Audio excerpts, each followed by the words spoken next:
ابو جی، کیا یہ پہلے زمانے میں بچیوں کو لوگ زندہ دفن کر دیتے تھے؟ یہ کیوں کرتے تھے؟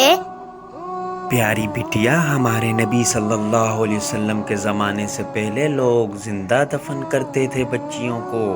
جہالت کا زمانہ تھا، پھر ہمارے نبی صلی اللہ علیہ وسلم آئے اور بچیوں سے محبت کا درس دیا۔ پیاری بٹیا، اسلام بہت ہی پیارا مذہب ہے۔ اسلام میں بچیوں کو بہت پیار کرنے کی تلقین کی گئی ہے۔ حدیث کا مفہوم ہے، جس کی 3 بیٹیاں ہوں، ان کی تربیت اچھی کرے اور ان کا اچھا نکاح کر دے تو وہ شخص جنتی ہے۔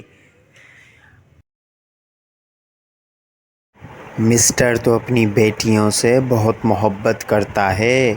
اللہ ان کو نیک کرے۔